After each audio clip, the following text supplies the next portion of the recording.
Hello friends, welcome to RSC Education.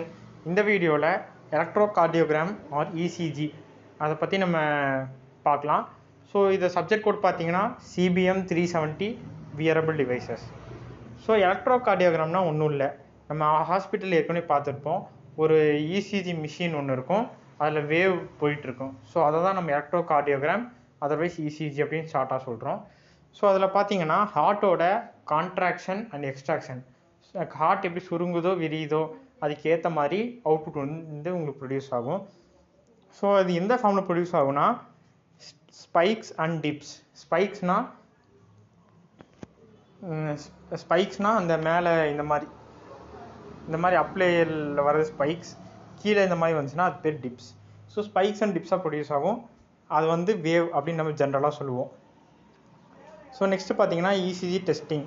ECG டெஸ்டிங்னா ஒன்றும் இல்லை. ECG எப்படி டெஸ்ட் பண்ணோம் அப்படி பார்த்தீங்கன்னா, இப்போ ஹார்ட்டில் வந்து நம்ம ECG எலக்ட்ரோட்ஸை ஃபிக்ஸ் பண்ணி அதை ECG மிஷினில் போய் கனெக்ஷன் தந்துடுவோம். அது என்ன ஆகுனா, ஹார்ட்டில் வந்து ஏற்கனவே ஆர்டிலரி பார்ட் வென்டிலரி பார்ட்டுன்னு ரெண்டு இருக்கும். ஸோ ஆர்டிலரினா நம்ம ஹார்ட்டை டாப்லேருந்து டாப் டு பாட்டம்லேருந்து சென்டர் பார்ட் எடுத்துக்கலாம். ஸோ சென்டர் பார்ட்லேருந்து டாப்லேருந்து சென்டர் பார்ட் வரைக்கும் வர்றது வந்து ஆர்டிலரி. பாட்டம்லேருந்து சென்டர் பார்ட் வரைக்கும் வர்றது பார்த்திங்கன்னா வென்ட்ரிலரி. ஸோ அந்த ஆர்டிலரிக்கும் வென்ட்ரிலரியும் கான்ட்ராக்ஷன் அண்ட் எக்ஸ்ட்ராக்ஷன் ஆகும்போது சில எலக்ட்ரிக்கல் இம்பல்ஸ் ஜென்ரேட் ஆகும். ஸோ அந்த இம்பல்ஸும் அந்த ECG எலக்ட்ரோட் நம்ம யூஸ் பண்ணுவோம்ல அதில் கொஞ்சம் இம்பல்ஸ் ப்ரொடியூஸ் ஆகும். ஸோ அந்த இம்பல்ஸையும் கம்பேர் பண்ணி நமக்கு வந்து அவுட்புட் தரும். ஸோ நெக்ஸ்ட்டு பார்த்தீங்கன்னா ECGயில் வந்து 3 முக்கியமான லெட்ஸ் யூஸ் பண்ணியிருப்பாங்க. ஃபஸ்ட்டு பார்த்தீங்கன்னா ரிஸ்ட், அதுக்கப்புறம் ஹேண்டோட 2 ரிஸ்ட்லேயும் யூஸ் பண்ணியிருப்பாங்க, அதுக்கப்புறம் லெஃப்ட் ஆங்கிளில் யூஸ் பண்ணியிருப்பாங்க. ஸோ இது பிளாக் டயக்ராம் பார்க்கலாம். பிளாக் டயக்ராம் பார்த்தீங்கன்னா டிஃபைப்ரிலேட்டர் ப்ரொடெக்ஷன் சர்க்கியூட் அப்படின்னு ஒரு சர்க்கியூட் இருக்குது. இது ஒன்றும் இல்லை, இப்போ வந்து ஹார்ட்லேருந்து some amount of electrical signal produce ஆகும்.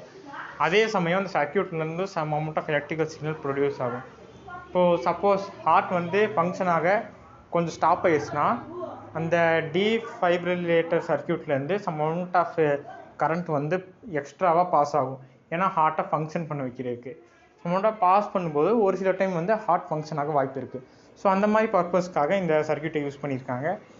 ஸோ இது வந்து என்ன பண்ணுன்னா அந்த எலக்ட்ரிக்கல் பல்ஸை அதிகப்படுத்தியோ கம்மி பண்ணியோ தரும். நெக்ஸ்ட்டு வந்து லெட் செலெக்ஷன் லாஜிக். இது என்ன பண்ணுன்னா வர அவுட்புட்டை வந்து எப்படி இருக்குன்னு டிட்டர்மைன் பண்ணி கேலிப்ரேஷன் சர்க்கியூட் கொடுக்கும்.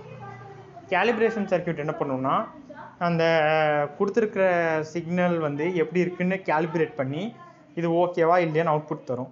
நெக்ஸ்ட்டு பார்த்தீங்கன்னா ப்ரீ ஆம்ப்ளிஃபையரில் ஏதோ ஒரு வோல்டேஜ் ஆர் கரண்ட் இல்லைனா வேறு ஏதாவது ஜென்ரலாக ஸ்பெசிஃபிக்காக ஒரு இதை மட்டும் ஆம்ப்ளிஃபை பண்ணி தருவாங்க. அந்த ஆம்ப்ளிஃபை தந்ததை பவர் ஆம்ப்ளிஃபையருக்கு நம்ம தருவோம்.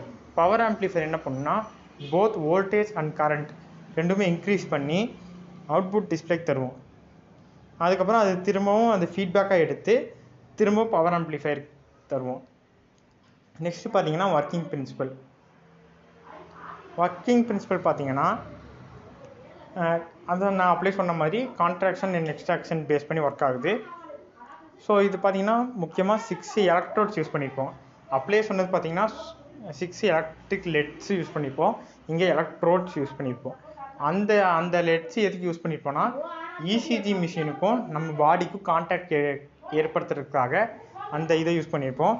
இது எதுக்கு யூஸ் பண்ணியிருப்போம்னா நம்ம பாடியில் மட்டும் ஃபிக்ஸ் பண்ணியிருப்போம், மிஷினோட கனெக்ட் பண்ணியிருக்க மாட்டோம். அதை டிட்டர்மைன் பண்ணி அந்த சிக்னலை வந்து அந்த லெட்ஸுக்கு அனுப்போம். ஸோ இதில் வந்து 6 இது யூஸ் பண்ணியிருப்போம், ஆர்ம்ஸ், லெக்ஸு, அதுக்கப்புறம் செஸ்ட்டு யூஸ் பண்ணியிருப்போம். ஸோ நெக்ஸ்ட்டு பார்த்தீங்கன்னா நார்மல் ECG வேவ் பார்க்கலாம்.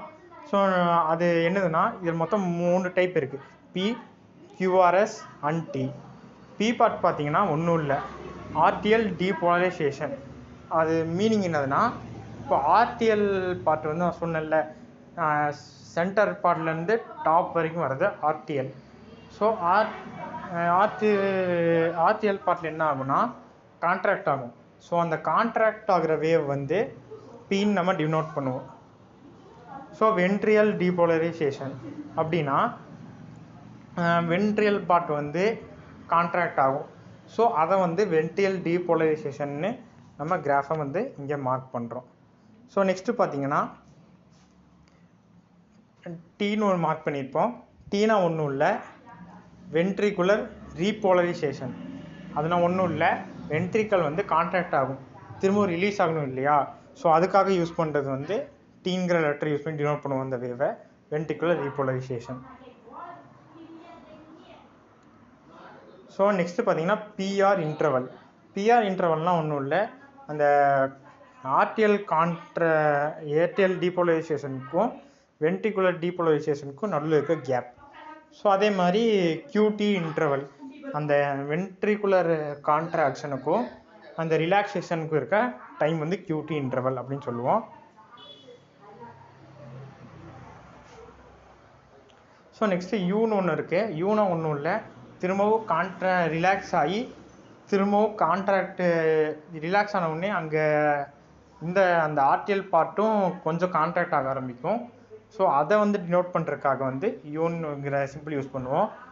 உங்களுக்கு இன்னொரு டவுட் வரலாம், என்னதுன்னா இப்போ வந்து வென்ட்ரிகுலர் ரிலாக்ஸேஷன் டைமுக்கு நம்ம யூஸ் பண்ணியிருக்கோம். ஸோ ஆர்டிஎல் ரிலாக்ஸேஷன் டைம் இருக்கும்ல அதே சமயம், அதை நீங்கள் யூஸ் பண்ணலையான்னு கேட்டால், இங்கே பீக் பக்கத்தில் நம்ம வந்து ஒரு சின்ன சிக்னல் போகும். ஸோ அது வந்து ரொம்ப மைன்யூட்டாக இருக்கிறதுனால இது வந்து உங்களுக்கு வந்து டிஸ்பிளே ஆகாது, மேக்ஸிமம் டிஸ்பிளே ஆகாது. ஒரு சில டைமில் வந்து ரேராக டிஸ்பிளே ஆகும். அதை நம்ம வந்து வேறு ஏதோ நம்மளுக்கு புரிஞ்ச மாதிரி ஒரு ரெப்ரசன்டேஷனில் யூஸ் பண்ணிக்கலாம். ஸோ அவ்வளோதான் கான்செப்ட். இதில் டவுட் இருந்தால் நீங்கள் கமெண்ட் பண்ணுங்கள். ஸோ வீடியோ பிடிச்சிருந்தா லைக் பண்ணுங்கள், ஷேர் பண்ணுங்கள், கமெண்ட் பண்ணுங்கள், மறக்காமல் சப்ஸ்கிரைப் பண்ணுங்கள். ஸோ லாஸ்ட் அப்ளிகேஷன் இது வந்து உங்களுக்கே தெரியும், நீங்கள் ரீட் பண்ணி பார்த்துக்கோங்க அப்ளிகேஷன்.